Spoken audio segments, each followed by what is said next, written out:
If you have high porosity hair and it's breaking and not getting longer, the problem is not because your hair is damaged, and it is not because of your hair type. High porosity hair is actually very easy to grow. I should know because I have high porosity hair and I was able to grow my hair to both lengths even with that. So that is why in today's video I'm going to show you exactly how to grow your high porosity hair. Now, have you ever experienced that when your hair gets in contact with water, it gets wet instantly? Like as the water comes in contact with your hair strands, it is wet, but once you come out of the shower, it dries very fast and it almost looks like you didn't even pour water on your hair. If this happens to you, know that you have high porosity hair, because the problem with high porosity hair is that the cuticles are open, they are raised, so meaning that products can easily get in and out of your hair strands. So it's sort of like the gateways to the inner part of your hair are wide open, and since they are wide open, products, water, whatever you apply on your hair can easily get into the inner part of your hair, and at the same time they can easily get out because the gateways are widely open. So this is the problem with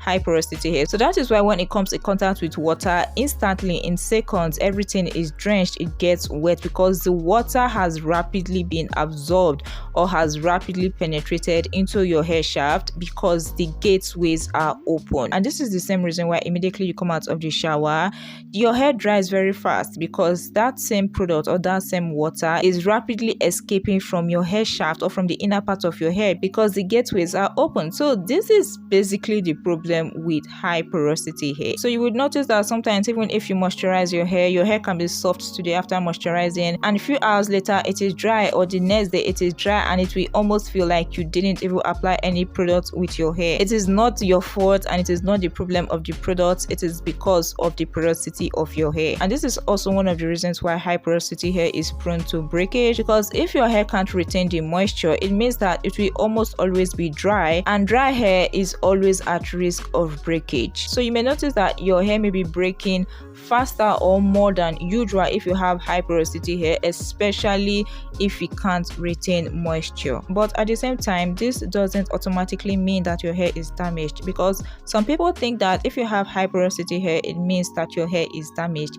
Yes, damage can lead to high porosity, but it doesn't mean that if you have high porosity hair, your hair is automatically damaged. So basically, damaged hair can lead to high porosity hair, but if you have high porosity hair, your hair can be damaged or healthy. So your high porosity may have come from damage, or it may have just come from your genetics. So don't automatically think that your hair is damaged simply because it is high porosity. Another thing is that high porosity hair does not mean that your hair is unhealthy. It just means that your cuticles are opened or raised and your pores are opened more than usual. Just the same way low porosity hair cannot be classified as unhealthy. It is just a characteristic of your hair. So if you have high porosity hair, know that your hair is not unhealthy. Your porosity is just a characteristic of your hair, except it's coming from damage. Yeah, that is a different case. So one of the problems with low porosity hair is keeping moisture in, not getting it in. So it is actually very easy for you to get products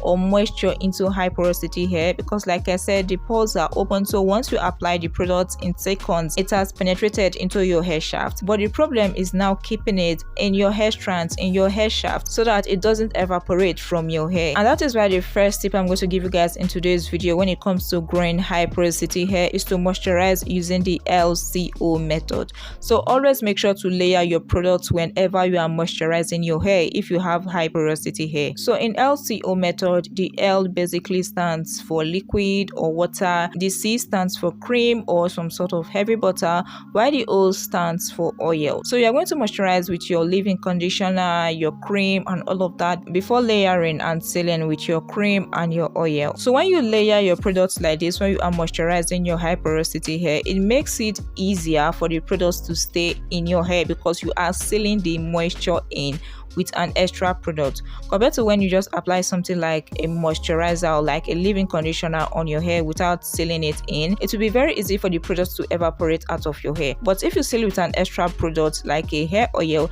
it's going to trap the moisture in your hair because hair oils repel water. So it's sort of trapping the moisture that you have already applied in your hair. So if you have high porosity hair and you have not been layering products to moisturize your hair, make sure to start doing that today using the LCO method. Moving on, the next tip I have for you guys on how to grow your high porosity hair is to use protein treatment. Like, never skip your protein treatment or protein deep conditioning. This is actually going to strengthen your hair more and may even reinforce your cuticles or fill in your hair pores to an extent. So your protein treatment is actually going to help the porosity of your hair and sometimes even increase it. So protein treatments and protein deep conditioners are very important if you have high porosity hair. So never skip them and always use them regularly. Moving on, the next tip I have for you guys is weekly touch-ups when it comes to your moisturizing routines. So sometimes you would notice that after moisturizing your hair, because of the high porosity nature of your hair, the products may evaporate out faster than normal.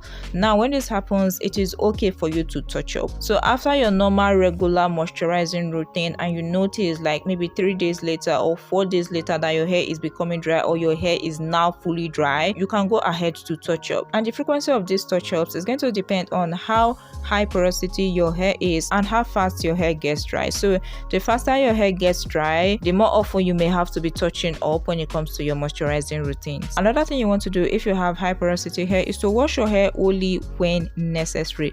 Now when you have high porosity hair, your hair is at risk of dryness and breakage like I said earlier, and usually most shampoos actually have the tendency of stripping oils from your hair strands and drying your hair, especially sulfate containing shampoos. So if you have high porosity hair and you wash your hair or you shampoo your hair more often than necessary, you are going to be damaging your hair more because you are going to be drying out your hair more when your hair was already at risk of dryness, and this can make your hair become very crunchy and easily break off. So if you want to avoid this, always make sure that you are shampooing your hair only when necessary.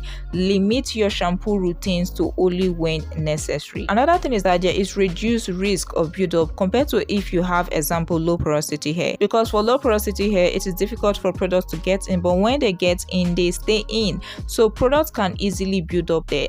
But for high porosity hair, it is very easy for products to get in, but it is also very easy for products to get out, so the risk of product buildup is less compared to if you have, for example, low porosity hair. So you may not need to clarify your hair or strip your hair as often. So this is another reason for you to wash your hair only when necessary if you have high porosity hair. Another tip I have for you guys is to trim your ends if they are damaged. Now your ends can become split if you have high porosity hair, especially because your hair is at risk of dryness, and this can actually encourage split ends. So you have to make sure that every split ends you have, you are trimming them off. Trim off any damaged ends you have, because if you hold on to split ends, if you hold on to ends that are already damaged, the splits or the damage can travel up your hair shaft and cause more damage, wreak more havoc, and lead to breakage of longer hair strands. So always examine your ends, always check your ends, and make sure to trim off damaged parts, because this is the only way you can keep your ends healthy. Another tip I have for you guys is low manipulation. Whatever your hair porosity is, whether high porosity, low porosity, medium porosity, low manipulation is key. But for high porosity, low manipulation is very important. Like I said at the beginning of the video, I have high porosity hair and I was able to grow my hair to butt length, and one of the major things that helped me do that was low manipulation. And the major way I do this is through protective styling. Simply tucking my ends away, simply tucking my hair away in protective styles for weeks and months have helped me tremendously in retaining length and growing my hair longer. So low manipulation is always key, because if you have high porosity hair and your hair gets dry but it's in a protective style, there is going to be less risk of breakage compared to when you are actively manipulating your hair, for example when you are styling it or when you are combing it. So that is why I always talk about low manipulation and protective styling on my channel. So if you are a high porosity girly, this is very important for you. So from everything I've said in this video about high porosity hair and about the things you observe and see in your hair if you have high porosity hair, or other things you have generally noticed on your high porosity hair, if you feel any of these applies to you and you think you have high porosity hair? Let me know in the comment section down below by commenting high porosity. Okay, so let's know ourselves. Okay, so I've already told you guys I'm a high porosity girly, so let me know in the comment section down below as well if you have high porosity hair. Also guys, if you know your goal this year is to get your hair longer, healthier and thicker, whether you have high porosity hair, medium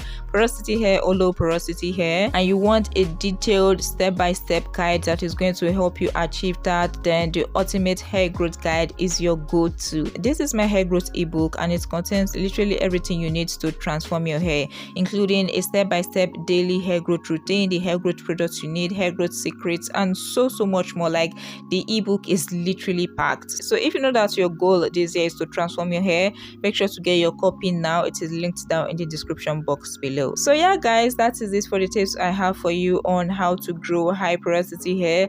Like I said earlier, high porosity hair is actually very easy to grow. You just need to use the right routine and follow the right steps. And if you watched this video this far and you enjoyed it, please don't forget to give it a big thumbs up. If you are new here and you aren't subscribed, please consider subscribing to join the family, and don't forget to turn on the post notification bell so that you'll be the first to get notified whenever I upload a new video. Okay, so yeah guys, that's it for today's video. Thank you so much for watching, and I will see you in my next video.